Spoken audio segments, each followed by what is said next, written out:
నమస్తే, welcome to our channel. నేను సిరి. 5 ఏళ్ల సుదీర్ఘ పోరాటం తర్వాత ఏబి వెంకటేశ్వర్లు గారు అయితే గెలిచారు. జగన్మోహన్ రెడ్డి గారు ఓడిపోయారు. ఇది జగన్మోహన్ రెడ్డి గారికి ఇంకా ఏబి వెంకటేశ్వర్లు గారి మధ్య యుద్ధంలాగా కాకుండా రెండు వ్యవస్థల మధ్య యుద్ధంలాగా చూడాల్సిన పరిస్థితి వచ్చింది. సో ఈ అంశాన్ని మనకి వివరించడానికి మనతో పాటు ఉన్నారు ప్రముఖ senior journalist, political analyst C S Rao గారు. నమస్కారం సార్. నమస్తే. సరే, ఇప్పుడు చూస్తున్నట్టయితే 5 సంవత్సరాల పోరాటం తర్వాత ఇప్పుడు ఏబి వెంకటేశ్వర్లు గారు యాక్చువల్గా వాళ్ళు రిటైర్ అవుతున్న పరిస్థితి. సో ఈ రోజు మరి తను గెలిచారు, జగన్మోహన్ రెడ్డి గారు ఓడిపోయారు అన్నలాగా చూస్తున్నారు అందరూ. అంటే ఇది ఒక వ్యక్తిగత, అంటే ఇద్దరు మనుషుల మధ్యలో కాకుండా రెండు వ్యవస్థల మధ్యలో యుద్ధంలాగా తలపిస్తుంది. అసలు దీన్ని ఎలా చూడాలంటారు? సో ఒకటి ఏంటంటే ఏబి వెంకటేశ్వరరావు సుదీర్ఘమైనటువంటి పోరాటం చేశారు, న్యాయ పోరాటం చేశారు. ఆ న్యాయ పోరాటంలో జగన్మోహన్ రెడ్డి మీద గెలిచారు. ఇది జగన్మోహన్ రెడ్డికి ఏబి వెంకటేశ్వరరావుకి మధ్య జరిగినటువంటి ఒక పోరాటం కింద తీసుకోవడానికి లేదు. కారణం ఏంటంటే రెండు వ్యవస్థల మధ్య పోరాటం. ఈ రెండు వ్యవస్థల మధ్య పోరాటానికి ఆజ్యం పోసింది జగన్మోహన్ రెడ్డి. ఇది సివిల్ సర్వెంట్లకి ఒక గుణపాఠం కావాలి, ఒక లెసన్ కావాలి ఈ ఎపిసోడ్ ఏబి వెంకటేశ్వరరావు అని చెప్పి మనం చెప్పడానికి ఛాన్స్ ఉంది. ఎందుకనంటే ప్రధానమైనటువంటి వ్యవస్థలు 4 ఉన్నాయి సమాజాన్ని నడిపించడానికి. ఈ 4 వ్యవస్థలు ఏ వ్యవస్థకు ఆ వ్యవస్థ ఇండివిజువల్గా పనిచేయాలి. ఒక వ్యవస్థ మీద ఇంకొక వ్యవస్థ పెత్తనం చెలాయించాలి అనుకుంటే వచ్చేటువంటి దుష్పరిణామమే ఏబి వెంకటేశ్వరరావు రూపం. ఆ దుష్పరిణామం రావడానికి కారణం ఏంటంటే ఎవరికి వాళ్ళే ఎగ్జిక్యూటివ్ సిస్టంలో ఉండేటువంటి ఐఏఎస్లు, ఐపీఎస్లు చాలామంది వాళ్ళకి వాళ్ళే భస్మాసుర హస్తాన్ని పెట్టుకుంటున్నారు, వాళ్ళకి వాళ్ళే బలహీనపరుచుకుంటున్నారు. అంతే, వాళ్ళకై వాళ్ళే చేయి పెట్టుకుని భస్మాసుర హస్తం లాగా వాళ్ళకై వాళ్ళే టోటల్ వ్యవస్థని కించపరిచేలాగా కొంతమంది వ్యవహరిస్తున్నారు. దానికి ఉదాహరణే ఇప్పుడు 2019 నుంచి జరిగినటువంటి అనేకమైనటువంటి దాష్టికాలు. సివిల్ సర్వెంట్కి ఒక ప్రత్యేకమైన రక్షణ ఉంటుంది, ప్రొటెక్షన్ ఉంటుంది. రాజకీయ నాయకులు అనేవాళ్ళు, ముఖ్యమంత్రులు కానీ, ఎమ్మెల్యేలు కానీ, ఎంపీలు కానీ, వీళ్ళు 5 సంవత్సరాలు వాళ్ళ కాల పరిమితి. ఆ తర్వాత వాళ్ళు అవుతారో కారో ఎవరికీ తెలియదు. ఒకవేళ అయినా మళ్ళీ పర్మనెంట్ అయితే కాదు. కానీ సివిల్ సర్వెంట్లు అనేవాళ్ళు పర్మనెంట్ ప్రభుత్వంలో. వాళ్ళు దాదాపు 25-30 సంవత్సరాల పాటు, 25 సంవత్సరాల పాటు సర్వీసులో ఉంటారు. వాళ్ళు ఆన్ రికార్డ్. ఏ వ్యవస్థకు ఆ వ్యవస్థ సమాజంలో క్లియర్ కట్గా రాజ్యాంగంలో కొన్ని హద్దులు పెట్టారు, కొన్ని గైడ్లైన్స్ ఇచ్చారు. వాటిని యాజిటీస్గా అమలు కాకుండా చేసి ఓవర్లాప్ అయినప్పుడే సమాజానికి నష్టం జరుగుతుంది. లెజిస్లేషన్ సిస్టమ్ ఏం చేయాలి? చట్టాలు చేయాలి. ఎగ్జిక్యూటివ్ సిస్టమ్ ఏం చేయాలి? ఆ చట్టాలని అమలు చేయాలి. జ్యుడిషియరీ ఏం చేయాలి? ఆ చట్టాలని ధిక్కరిస్తే కాపాడాలి. మీడియా ప్రజా గొంతుకును వినిపించాలి, సమాజంలో ఉన్నటువంటి రుగ్మతలను తెలియజేయాలి ఎప్పటికప్పుడు. ఇది చేయాల్సిన వ్యవస్థలు, 4 ప్రధాన వ్యవస్థలు చేయాల్సినటువంటి పని. ఇప్పుడు ఏమవుతుంది? ఇప్పుడు ఏమైంది సమాజంలో, ప్రత్యేకించి తెలుగు రాష్ట్రాల్లో ఏమైంది? మీడియాని టోటల్గా క్యాప్చర్ చేసేసారు రాజకీయ నాయకులు. వాళ్ళే మీడియా పెట్టుకుంటున్నారు, వాళ్ళదే మీడియా, వాళ్ళే సొంతంగా మీడియా పెట్టేసుకుంటున్నారు. అప్పుడే అయిపోయింది మీడియా పరిస్థితి. 4వ స్తంభాన్ని ఎరగొట్టేశారు, 4th పిల్లర్ని ఎరగొట్టేసేసారు. అందుకే ఒక స్పెసిఫిక్ చట్టం తీసుకురావాలి, ఒక పెద్ద సంస్కరణ రావాలి. రాజకీయాల్లో ఉండేటువంటి వాళ్ళు, లెజిస్లేటివ్ సిస్టంలో ఉండేటువంటి వాళ్ళు పరోక్షంగా కానీ ప్రత్యక్షంగా కానీ మీడియాతోటి సంబంధాలు ఉండకూడదు అనేటువంటి ఒక స్పెసిఫిక్ నిబంధన తీసుకురావాలి. అప్పుడే మీడియాకి తన పని తాను చేసుకుపోతుంది, మీడియాకి స్వేచ్ఛ వస్తుంది. ఇంకా జ్యుడిషియరీ సిస్టంలో కొంతవరకు ఇప్పటివరకు కూడా జ్యుడిషియరీ సిస్టమ్ నిలబడగలుగుతుంది. కానీ కొలిజియల్ సిస్టమ్ని ఎత్తేయాలని చెప్పి కేంద్ర రాష్ట్ర ప్రభుత్వాలు ప్రయత్నం చేస్తున్నాయి. అంటే లెజిస్లేటరీ వ్యవస్థ ప్రయత్నం చేస్తుంది. ఇది జ్యుడిషియరీలో కొలిజియం సిస్టమ్ తీసేసి జ్యుడిషియరీకి ఉండేటువంటి స్వేచ్ఛను కూడా హరించాలి, తన కబంధ హస్తాలకు తీసుకోవాలని చెప్పి ప్రయత్నం చేస్తుంది. కానీ ఎప్పటికప్పుడు అడ్డుకుంటూ ఉంది. కొంతమేరకు బెటరు, దాంట్లో కూడా చాలా రుగ్మతలు ఉన్నాయి, కొంతమేరకు బెటర్ జ్యుడిషియరీ. ఇంకా ఎగ్జిక్యూటివ్ సిస్టమ్, నిర్వహణ వ్యవస్థ. ఈ నిర్వహణ వ్యవస్థ అనేది కంప్లీట్గా శాసన వ్యవస్థలోకి వెళ్ళిపోయింది.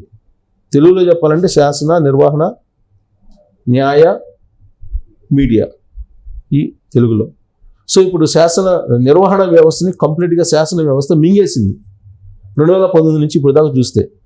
గతంలో ఏ ముఖ్యమంత్రి ఈ విధంగా ఎడ్యుకేటివ్ సిస్టమ్ని కంప్లీట్గా తమ చెప్పు చేతల్లో ఉంచుకోలేదు. కానీ జగన్మోహన్ రెడ్డి వచ్చిన తర్వాత కంప్లీట్గా ఐఏఎస్లు ఐపీఎస్లు ఎక్కువ భాగం, అందరిని కాకపోయినా ఎక్కువ భాగం తన కబద్ధ హస్తాల్లోకి తీసుకెళ్ళిపోయారు.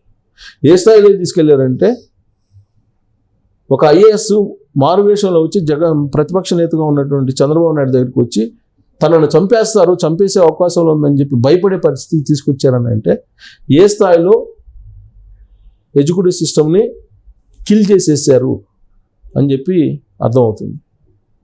దానికి కారణం ఏంటంటే జగన్మోహన్ రెడ్డి తన వ్యవహారం, తన ముఖ్యమంత్రిగా ఉన్నప్పుడు చేసినటువంటి వ్యవహారం. అందువల్ల ఎడ్యుకేటివ్ సిస్టమ్ కూడా కంప్లీట్గా క్లోజ్ అయిపోయింది. మీడియా వ్యవస్థ పోయింది, ఎడ్యుకేటివ్ వ్యవస్థ పోయింది, రెండు వ్యవస్థలు పోయినాయి. మూడో వ్యవస్థ ఏమో ఊగులాడుతుంది, జ్యుడిషియరీ. ఈ మూడు వ్యవస్థల మీద పెత్తనం చేస్తుంది లెజిస్లేషన్ వ్యవస్థ, ప్రత్యేకించి తెలుగు రాష్ట్రాల్లో అదే జరుగుతుంది. కాబట్టి ఇప్పుడు ఏబి వెంకటేశ్వరరావు జగన్మోహన్ రెడ్డి మధ్య నడిచినటువంటి ఎపిసోడ్ ఇది కేవలం వాళ్ళ వ్యక్తిగతమైనటువంటి కక్షలు, జగన్మోహన్ రెడ్డి కక్ష తీర్చుకునేటువంటి ఎపిసోడ్గా కాకుండా రెండు వ్యవస్థల మధ్య జరిగినటువంటి యుద్ధంగా తీసుకోవాలి దీన్ని. ఏబి వెంకటేశ్వరరావు ఎడ్యుకేటివ్ సిస్టమ్కి ఒక ప్రతినిధిగా నిలబడ్డాడు. మూడు సింహాలు ఉంటాయి. ఆయన డీజీ ఇప్పుడు.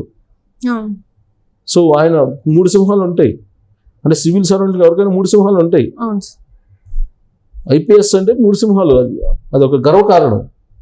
ఆ 3 సింహాల్లో జగన్మోహన్ రెడ్డి ఆ 3 సింహాల మీద ఇష్టానుసారంగా నాట్యం చేస్తూ ఉంటే చూస్తూ ఉన్నటువంటి పరిస్థితి. ఒక్క ఏబి వెంకటేశ్వరరావు మాత్రమే పోరాడి టోటల్ ఎడ్యుకేటివ్ వ్యవస్థకి ఒక గుర్తింపు తీసుకొచ్చారు. ఇవాళ పదవీ విరమణ చేసే రోజున ఆయన బాధ్యతలు తీసుకునేలాగా హైకోర్టు తీర్పిచ్చినప్పటికీ కూడా అంతిమ విజయం లెజిస్లేషన్ వ్యవస్థ మీద ఎడ్యుకేటివ్ వ్యవస్థ చేసినటువంటి విజయంగా దీన్ని భావించాలి. ఇదే స్ఫూర్తి సివిల్ సర్వెంట్లు అందరిలో ఉండాలి. అప్పుడే మీకు పరిపాలన బాగుంటుంది. అలా కాకుండా ఎప్పుడైతే లెజిస్లేషన్ వ్యవస్థకి, రాజకీయ నాయకులకి 3 సింహాలు అనేవి తల ఉంచుతాయో ఆ రోజే సమాజం దాదాపుగా బలహీనపడినట్టు. ఇదే విషయాన్ని హైకోర్టు జడ్జి చెప్పారు. ఆంధ్రప్రదేశ్లో రూల్ ఆఫ్ లా లేదని చెప్పి 2019లోనే చెప్పాడు. జగన్మోహన్ రెడ్డి అధికారంలోకి వచ్చిన సంవత్సరమే చెప్పారు. ఆ రోజే కనుక మేల్కొన్నట్టయితే ఇప్పటిదాకా రాదు కదా. ఏబి వెంకటేశ్వరరావు చేసినటువంటి పోరాటం మామూలు పోరాటమా? ఆ పోరాటం ఎంతమంది ఐపీఎస్లు చేయగలరు? ఆ పోరాటాలు, అలాంటి పోరాటాలు చేయలేక అలా చట్టానికి అనుగుణంగా పరిపాలన సాగకపోయినప్పటికీ కూడా ఎదిరించలేనటువంటి పరిస్థితుల్లో చాలామంది జగన్మోహన్ రెడ్డి పంచన పడి కాపలాగా వస్తున్నారు. వాళ్ళందరికీ ఇది ఒక లెసన్ కావాలి. ఎదిరిస్తే పోయేది ఏమీ లేదు, బానిస సంఖ్యలు తప్ప అని శ్రీశ్రీ చెప్పారు. ఇప్పుడు ఏబి వెంకటేశ్వరరావు చేసింది కూడా అదే. ఆయన మీద సస్పెన్షన్ ఇస్తే నిరాధారమైన ఆరోపణలతోటి 5 సంవత్సరాల నుంచి కింది కోర్టు నుంచి పై కోర్టు దాకా పోరాటం చేసి చివరికి రిటైర్మెంట్ రోజు వరకు కూడా పోరాడి ఆయన గెలిచారు. ఇది జగన్మోహన్ రెడ్డికి ఒక ఘోర ఓటమి. అంటే లెజిస్లేషన్ వ్యవస్థకే ఒక ఘోర ఓటమితో పాటు గుణపాఠం అని చెప్పాలి. అది జగన్మోహన్ రెడ్డి రూపంలో ఆ ఓటమి ఎదురైంది లెజిస్లేషన్ వ్యవస్థకి. ఇది వ్యక్తిగతంగా జగన్మోహన్ రెడ్డికి సిగ్గుచేటు, లెజిస్లేషన్ వ్యవస్థకి తలవంపు, ఎడ్యుకేటివ్ వ్యవస్థకి ఒక విజయం. 3 సింహాలు తలెత్తుకున్నటువంటి రోజుగా మనం పరిగణించాలి ఏబి వెంకటేశ్వరరావు బాధ్యతలు స్వీకరించినటువంటి రోజుని, అలాగే ఆయన పదవి విరమణ చేస్తున్నటువంటి రోజుని. సో ఈ వ్యవస్థల మధ్య జరిగినటువంటి ఒక యుద్ధంగా భావించాలి. ఒక ఇద్దరు వ్యక్తుల మధ్య కాకుండా వ్యవస్థల మధ్య జరిగినటువంటి పోరాటంగా తీసుకోవాలి. అంటే ఒక వ్యక్తి యొక్క కక్ష వ్యవస్థ యొక్క కక్షగా మార్చేశాడు జగన్మోహన్ రెడ్డి. ఇది ఆయనకి గుణపాఠం కూడా జగన్మోహన్ రెడ్డికి. Right sir, right. Thank you so much sir.